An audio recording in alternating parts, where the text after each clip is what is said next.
예, 월요일 묵상의 시간입니다. 당연하다고 생각하는 것을 꺼내서 성경의 가치로 점검해보라. 당연하다고 생각하는 것을 꺼내 성경의 가치로 점검해보라. 이런 제목으로 또 이번 주간 말씀 묵상 시작하겠습니다. 자, 이제 우리가 성경을 역사적으로 살펴오는 이 과정에 이제 거의 끝부분에 와 있습니다.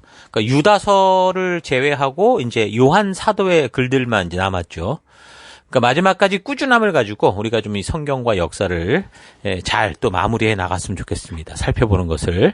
성경을 보는 여러 가지 방법들이 있는데 이렇게 이제 우리가 성경을 대하 드라마처럼 그러니까 연대기적 흐름을 따라 살피는 것이 제 경험으로 볼 때 성도들에게 가장 좋다고 생각을 합니다. 물론 이제 역사적인 배경에 대한 어떤 설명들이 좀 부분 필요한 것들이 있지만 무엇보다 그러니까 일의 그 자초지정을 처음부터 끝까지 스스로 알아갈 수 있기 때문에 그러니까 부분적인 것만을 알고 이야기하고 생각하고 묵상하는 것보다 훨씬 큰 안목과 전체적인 그러니까 전체를 보는 눈을 가질 수 있게 됩니다. 그러니까 그렇게 큰 그림을 볼 수 있어야 이제 그 안에서 발생하는 부분적인 것들에 대해서 바른 방향과 바른 이해를 할 수 있게 되는 거죠. 그래서 우리가 뉴스에서 보는 어떤 큰 사건에 대해서 뭐 평론가들의 뭐 이런 평론 저런 평론 뭐 이런 것들을 많이 듣거나 또는 그 사건에 얽힌 사람들이 자기를 변호하는 그런 것들을 듣게 되는데 그렇게 이제 각 사람들이 하는 각자의 이야기, 각기의 이야기를 들어서는 그 사건에 대해서 바른 판단을 하기는 정말 어렵죠. 그래서 무엇보다 그 사건의 처음부터 끝까지 그 일의 자초지정을 우리가 듣게 된다면 그 사건에 대해서 뭐 얼마나 깊고 바른 진단을 할지는 모르나 그러나 그래도 그 사건을 판단하고 분별함에 있어서 바른 방향을 잃지 않고 바르게 분별하는 눈은 가질 수 있다는 거죠. 그러니까 마찬가지로 성경의 역사 속에 나오는 사건들을 우리가 살피고 묵상할 때 성경의 처음부터 끝까지 그 이야기의 이 자초지정을 우리가 알게 되면 이야기의 처음부터 끝까지 모든 것을 다 알게 되면 우리가 성경의 각 사건을 분별하고 묵상함에 있어서 물론 그 깊이와 넓이에 대해서는 각자의 역량에 따라 차이가 있을 수는 있지만 그래도 큰 길을 잃지 않고 하나님께서 이런 사건들을 통해 우리에게 말씀하시고자 하는 그 하나님의 의도를 좀 더 바르게 알아갈 수 있는 가까이 접근할 수 있는 그런 상황이 된다는 거죠. 그래서 성도들이 성경을 볼 때 성경을 연구하는 여러 방법들이 많이 있다고 하더라도 이렇게 이제 역사를 통해서 이 대하 드라마처럼 이야기의 그 자초지정을 처음부터 끝까지 볼 수 있도록 읽어가는 이런 성경의 공부 방법, 성경 읽기 방법이 굉장히 중요하다라는 거 잊지 마십시다. 그래서 이런 사실 잊지 마시고 계속해서 이제 성경을 역사적인 순서를 따라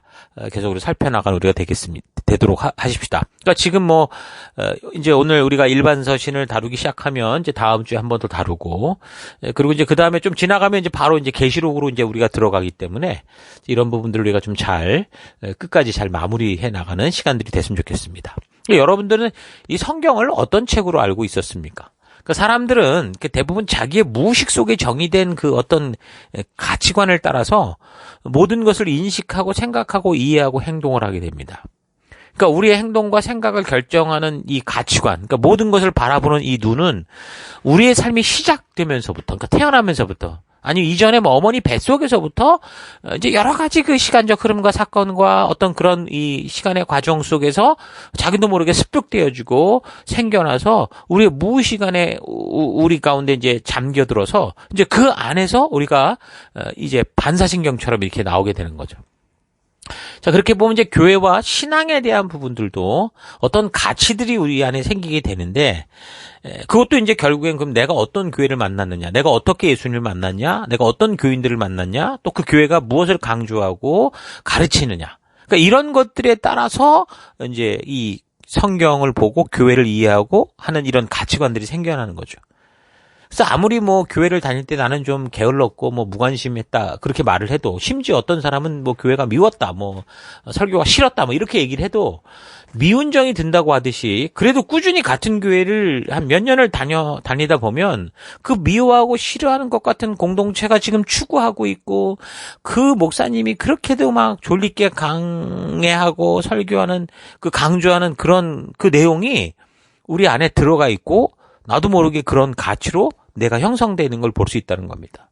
그러니까 교회를 모르는 사람들이 뭐 교회에 대한 안 좋은 인식을 가지고 있는 그런 경우를 봐도 미디어 매체를 통해서든 아니면 자기가 직접 경험을 했든 뭐 교인이나 목사, 교회에 대해서 실망스러운 것들을 경험하는 것으로 인해서 이제 생기는 경우가 많고, 거꾸로 좋은 인식을 가지는 분들도 교회와 성도들을 통해서 이제 좋은 경험을 하게 되면서 그렇게 되는 경우가 있죠. 그러니까 이런 식으로 우리가 신앙 안에서 뭔가 우리가 정의 내리고 있는 이런 것들, 그러니까 뭐 교회, 예배, 기도, 헌금, 봉사, 뭐 소그룹, 헌신, 사랑, 희생, 중보, 금식, 예수님, 성령님, 은사, 선교, 뭐 이런 거 이런 모든 거에 대해서 우리가 교회 생활을 하면서 뭐 교회 학교에서 배웠던 교육이나 또 계속되는 교회 생활의 경험을 통해서 우리도 모르게 어떤 가치로 우리가 형성되었다라는 거죠.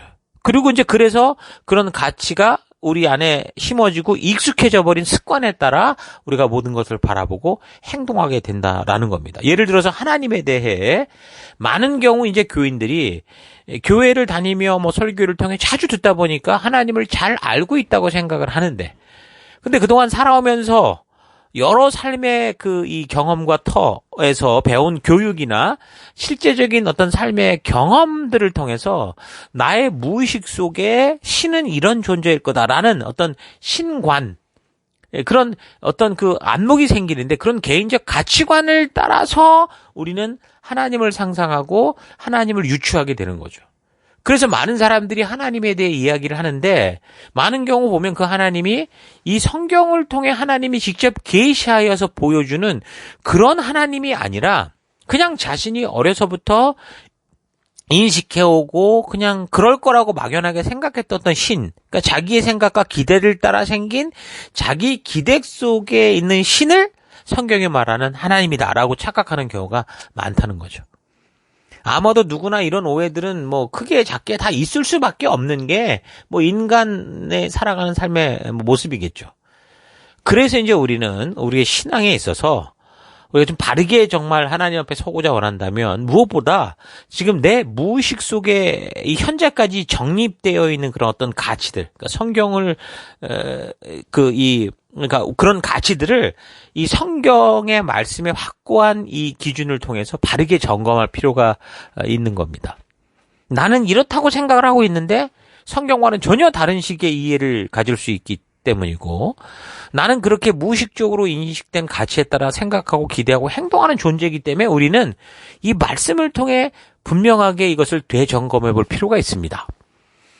뭐 복음서에서 우리가 종종 제가 이제 예를 들어 하는 얘기가, 내가 정말 주님의 이름으로 귀신을 내쫓고 주님의 이름으로 뭐 이런 기적을 베풀고 이랬었는데 왜 주님 나를 모르십니까? 라고 물어도 예수님은 나는 네가 누군지 도저히 알 수가 없다 라고 말했던 그런 일들이 있다라는 거 우리가 잘 기억해야 되죠. 그래서 우리는 우리의 당연하다고 생각하는 그런 생각들을 꺼내서 점검해 볼 필요가 있다는 겁니다. 그 중에 이제 또 하나 성경에 대한 게 그래요.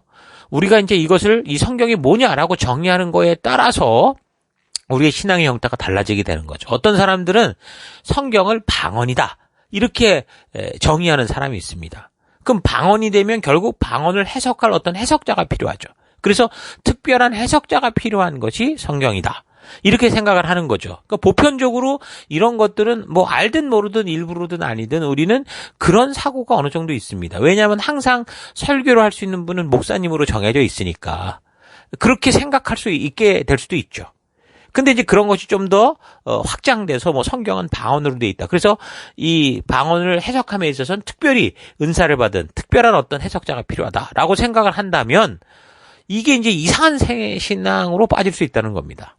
그런 교회가 하나 있었죠. 한국의 은혜로 교회라는데 신옥주라는 어떤 여자 목사가 이런 식으로 이제 성도들을, 그러니까 교인들을 가르쳤죠. 그래서 성도들에게 이런 식으로 설교를 하면서 이 사람이 말에 재주가 좀 있어요. 그래서 교인을 휘어잡아서 이제 결국에는 뭔가 잘못된 이야기, 성경에 근거하지 않은 이야기를 해도 성도들이 그 목사의 논리에 빠져서 그 여자를 무슨 신처럼 떠받드는 그런 일을 하게 되는 겁니다.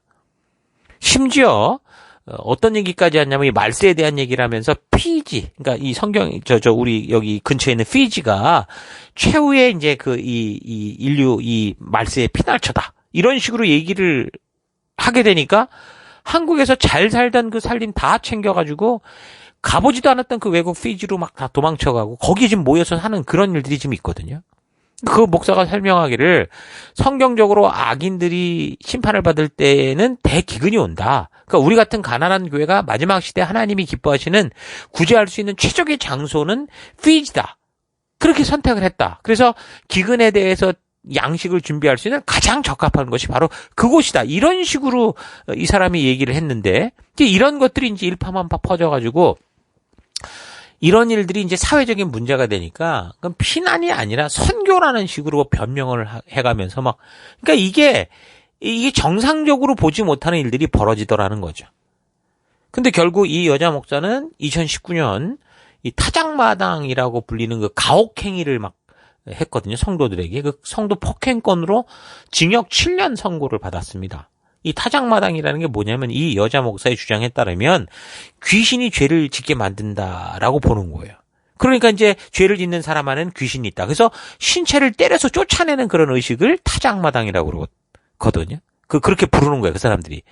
그래서 초창기에는 이 여자 목사가 직접 시범을 보이고 직접 때리고 이런 식으로 그것도 비밀리에 진행을 하다가 나중에는 이제 교인들이 다 보는 앞에서 그 사람을 앞으로 불러내서 때리는 그런 타작마당을 했죠. 그러다 시간이 더 흘러가면서 이 여자 목사는 교인들 간에 서로 막 때리게 이 사람에게 귀신이 있으니까 네가 나와서 얘를 때려라. 이런 식으로 이제 일들을 벌이다가 심지어는 같은 가족, 거기 가족이 다 이제 속아서 들어갔던 남편이 아내를, 아내가 남편을 뭐 부모가 자식을, 자식이 부모를 그 서로 때리게 하는 타작마당을 강요하는 그런 짓을 했거든요. 그 유튜브만 보면 바로 영상이 나오는데 이건 도대체 제정신 있는 사람들이 모여있나 싶을 정도의 짓을 합니다. 그런데도 그곳에 모인 교인들은 이 여자 목사를 특별한 하나님의 중보자처럼 그렇게 보고 있었기 때문에 마치 하나님께서 그 일을 하게 하신 것처럼 착각을 하고 그런 가혹행위를 범죄라고 보는 눈 자체가 없어요. 그래서 그 여자가 재판을 받을 때 이런 일들로 인해서 오히려 옹호하고 지금도 그 피지에 이 여자가 만든 공동체 생활을 그렇게 하고 있습니다. 자, 그러니까 이 성경을 어떻게 정의하고 내가 어떻게 생각하고 있느냐 그 하나에 따라서 사람들은 이렇게 이상한 삶을 살 수도 있다는 거예요. 성경을 조롱하기도 하고 신봉하기도 하고 또 누군가의 해석이 필요한 것이라고 또 생각을 하는 거죠. 그래서 성경을 방언이라고 정의를 해버리니까 그 방언 해석과 특별한 해석자가 필요하다고 생각하게 되고 그래서 그 특별한 해석자가 바로 그런 이단의 교주가 쑥 들어오니까 이 사람들이 신앙의 어뷰즈를 당하고 있음에도 불구하고 분별력을 잃어버려서 완전히 영적인 노예가 되고 마는 겁니다. 그러니까 이런 이단들의 거짓 성경 공부에 쉽게 넘어가는 사람들이 사실 교회 속에 많이 있다는 거죠. 그러니까 성경을 읽어도 이해가 되지 않고 잘 모르겠는데 그걸 교회가 잘 가르치지도 않고 또 그러다 보니까 이게 방언이구나라고 누가 말하면 그렇지 이해하기 어려우니까 그렇게 생각을 해버리고 그래서 이것을 해석해 줄 수 있는 특별한 존재 목사들이나 어떤 이단의 교주 같은 사람들이 되겠죠. 그런 사람들을 맹종하고 그렇게 쫓아가는 거예요. 그 사람들의 그 이상한 논리에 한번 빠지기 시작하면 엉뚱한 얘기를 해도 이미 저 사람들을 믿기 시작해버리면 이제 완전히 말도 되지 않는 말들을 믿어버리는 그런 함정에 빠지고 마는 겁니다. 성경을 어떻게 정의 내느냐에 따라서 심하면 천국과 지옥행이 결정되기도 한다고 볼 수 있는 거죠. 우리는 늘 성경은 하나님께서 그 자녀들을 향해 보낸 편지다 이렇게 우리가 계속 얘기를 하고 있습니다. 그러니까 성경은 이미 하나님의 뜻을 해석해 놓은 책이라는 말이죠. 그러므로 우리가 성경을 읽을 때 할 수만 있다면 해석하려고 하기보다는 읽고 또 읽어서 그 흐름에 따라 그 하나님의 시간 속에서 풀어서 설명을 한 거니까 그렇게 이해해 가려는 자세가 굉장히 중요하다고 봅니다. 그러니까 사람들은 습관적으로 성경의 말씀 속에 무슨 심오한 숨겨진 뜻이 있는가 해가지고 지나친 해석을 하는 경우가 많거든요. 또 성경을 이렇게 과잉 해석하게 되면 본래의 뜻에서 자꾸 멀어질 위험성이 훨씬 많아져요. 여러분 바울이 로마서 교회 속에 오늘 이 믿음으로 사는 교회 속에 로마서는 굉장히 중요한 어떤 이 위치를 차지하는데 근데 이 바울이 로마서를 써서 로마에 보낼 때 우리가 이미 살폈던 것처럼 거기에 무슨 아무런 주석이 딸려간 적이 없습니다. 그 편지를 받은 로마 교회 성도들은 그 특별한 해석이나 어떤 주석이 없어도 그 가져갔던 베베 집사가 그 편지를 읽듯이 읽어서 설명을 해주고 또 모르는 거 서로 대화하면서 이해할 수 있었어요. 그런데 오늘날 이 로마서에 대한 주석집을 보면 로마서가 16장짜리인데 이게 막 수천 페이지, 수만 페이지에 달하는 그런 주석으로 만들어졌거든요. 그러니까 이거 읽고 연구하다가 질리고 포기하면서 결국에는 성경은 어렵다. 아무나 하는 게 아니다. 이런 식이 되는 거죠. 그러니까 성경을 늘 복잡하게 막 별 철학을 다 동원해서 막 이루고 설명을 하다가 보니까 그런 걸 듣다 보면 아예 성경을 읽고자 하는 의욕도 떨어지고 연구하고 묵상하고자 하는 그런 의욕도 떨어지죠. 그 신비의 책, 방언과 같은 책으로 그렇게 그냥 인식을 하는 겁니다. 그러나 성경은 하나님의 어떤 신비한 어떤 비밀을 감춰둔 책이 아니라 하나님의 선하시고 기뻐하시고 온전하신 뜻을 밝히 드러내서 모든 이들에게 알게 하는 계시의 책이다라는 거죠. 그러니까 성경은 결코 비밀의 책이 아닙니다. 신명기의 말씀대로 한다면 그것은 하늘 높이 있거나 또 바다 저 건너편에 있어서 아주 특별한 사람이 가서 가져다가 해석해 줘야 되는 게 아니다. 이렇게 말하거든요. 신명기 30장 10절부터 읽어드리겠습니다. 너희가 하나님의 말씀을 잘 듣고 이 율법책에 기록된 명령과 규례를 지키고 마음을 다하고 정성을 다하여 주 너희의 하나님께로 돌아오면 그런 복을 받게 될 것이다. 오늘 내가 너희에게 내리는 이 명령은 너희가 실천하기 어려운 것도 아니고 너희의 능력이 미치지 못하는 것도 아니다. 이 명령은 하늘 위에 있는 것이 아니므로 너희는 누가 하늘에 올라가서 그 명령을 받아다가 우리가 그것을 듣고 지키도록 말하여 주라 할 것도 아니다. 또한 이 명령은 바다 건너에 있는 것도 아니니 누가 바다를 건너가서 명령을 받아다가 우리가 그것을 듣고 지키도록 말하여 주랴 할 것도 아니다. 그 명령은 너희에게 아주 가까운 곳에 있다. 너희의 입에 있고 너희의 마음에 있으니 너희가 그것을 실천할 수 있다. 봐라. 내가 오늘 생명과 번영, 죽음과 파멸을 너희 앞에 내놓았다. 15절까지 읽었습니다. 그러니까 하나님이 우리에게 말씀하신 성경은 하늘 위에 올라가거나 바다를 건너가야 그 해석을 얻을 수 있는 게 아니라는 거죠. 이 말씀은 가나안 사명의 땅에서 지키고 복된 삶을 위해 걸어가게 될 그 가이드가 있는 이 말씀은 아주 가까운 곳에 있다. 복잡한 게 아니다. 읽고 깨달을 수 있다. 바로 우리 입속에 있고 우리 마음속에 있어서 언제든지 이 기록으로 남겨진 이 말씀에 귀를 기울이고 읽고 듣기만 해도 깨달을 수 있도록 하나님이 그렇게 우리를 위해 주신 하나님의 편지다 이 얘기를 하는 겁니다. 성경을 읽고 묵상하고 살펴감에 있어서 여러분 절대로 이 사실을 잊지 말아야 됩니다. 그러니까 성경을 우습게 보라는 게 아니에요. 그러나 우리가 지금처럼 너무 무겁고 무섭게 봐서도 안 된다는 거죠. 우리를 창조하신 하나님 아버지께서 자녀인 우리들이 보냄을 받은 곳에서 축복된 삶을 살게 하고 싶은 그런 아버지의 편지입니다. 그래서 차분히 읽으면 그 뜻을 충분히 알 수 있도록 우리에게 주신 하나님의 마음이죠. 다만 이 편지의 순서에 상관없이 두서없이 보거나 보고 싶은 것만 골라서 보면 착각에 빠질 수 있어요. 그래서 전체적으로 봐야 된다는 겁니다. 그래서 우리 교회 같은 경우 이제 강단에서 이끄는 이런 순서를 따라 지금까지 우리가 벌써 4번째 이 성경 강좌를 하고 있는데 이 성경 강좌 4번째도 이제 거의 끝에 왔습니다. 그래 끝까지 차분히 우리가 이 순서를 따라 반복해서 읽어가며 진정한 하나님의 뜻, 하나님의 진심을 만나는 여러분과 제가 되기를 바랍니다. 자, 오늘 하루 나는 하루하루 성실히 하나님의 편지를 읽고 하나님의 신실한 그 사랑의 마음을 알아서 감사하며 그 뜻대로 살고자 하는지 아니면 늘 성경은 가까이 두고 있으면서도 펴지도 읽지도 않거나 읽어도 불과 한두 장 읽는 것으로 만족하고 있지는 않은지 좀 되돌아보십시다. 하루아침을 열며 처음 접하는 정보나 생각들이 그 사람의 하루의 삶의 생각과 질을 결정하는 경우가 많죠. 그래서 우리는 무엇보다 먼저 아침을 깨우면서 하나님의 음성을 읽고 듣고 묵상하며 하나님의 진심을 알고자 하는 하루를 시작하는 게 좋습니다. 그래서 그 말씀을 늘 생각에 담고 하루 종일 내가 무슨 일을 하든지 순간순간 꺼내서 또 곱씹고 묵상하는 일들을 하면 우리의 생각과 마음이 세속에 물들지 않고 오히려 세속의 것들을 볼 때 참된 생명의 길이 무엇인지 하나님의 뜻이 무엇인지 내가 나아갈 바가 어딘지 또 바르게 분별하는 그런 시간이 될 수 있습니다. 그러니까 나도 모르게 습관화되어서 더 이상 깊이 생각하지 않는 것들, 특히 우리의 신앙의 삶의 하나하나를 꺼내서 그러니까 하나님께서 직접 말씀해 주신 성경의 가치, 이 기준을 가지고 바르게 정립된 것인지 우리의 이 무의식 세계 속에 있는 그냥 이미 익숙해져 버린 것들을 잘 점검할 수 있기를 바랍니다.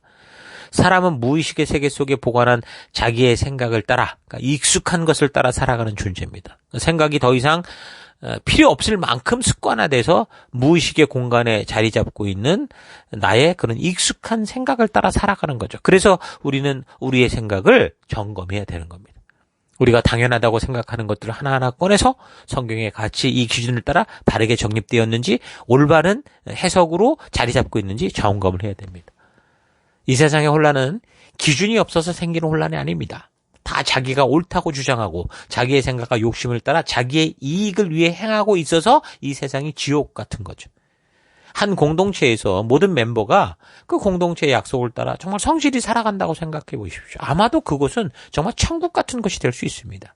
그러나 아무리 천국에서 살아도 천국과 같은 곳이라고 하더라도 그 천국에서 함께 하기로 한 약속의 기준들이 지켜지지 않고 무시된다면 그건 바로 지옥이 될 수도 있는 거예요. 자, 이런 사실 잊지 마시고 우리는 이 세속의 세상 속에서 빛된 자녀로 하나님의 말씀의 기준을 삶의 유일한 가치로 삼고 살아가는 성도들로서 성경의 가치가 여러분들의 모든 삶의 곳곳에서 여러분들을 생명의 길로 이끄는 축복된 삶 살아가기를 주의 이름으로 축원합니다. 오늘 하루도 힘내십시오. 잠시 기도하겠습니다. 하나님, 신앙생활을 2, 3년, 아니 그보다 적은 세월이든 긴 세월이든 반복적으로 신앙생활을 하며 나도 모르는 사이에 하나님의 진심이 빠진 종교적인 껍데기들만을 따라 살아왔던 것을 회개합니다. 모든 삶에서 내가 당연하다고 생각하는 것들이 다른 이들이 당연하다고 하는 것과 충돌하여 싸움이 나고 미움과 분노가 생기고 있는 이 현실을 잘 분별해서 나의 당연하다고 하는 것이 과연 성경의 가치를 따라 바르게 정립된 것인지 온전히 되돌아보아 바른 하나님의 뜻만이 내 삶의 길이 되는 그런 삶 살아가기 원합니다. 아무리 천국 같은 곳이라도 약속이 지켜지지 않을 때 그곳은 지옥이 될 수 있다는 거 잊지 않고 주님의 교회 안에서 주님의 가정 안에서 하나님의 뜻을 따라 약속한 것들을 바르고 온전히 지켜가는 내가 되기 원합니다. 하나님, 내 삶에 익숙한 것들을 다시 되돌아보며 말씀의 기준으로 하나하나 깎아 바르고 온전하게 우리의 삶 속에 또 좋은 습관으로 심어가는 그런 하루가 될 수 있도록 인도하시고 이끄실 것을 감사드리고 예수님 이름으로 기도했습니다. 아멘.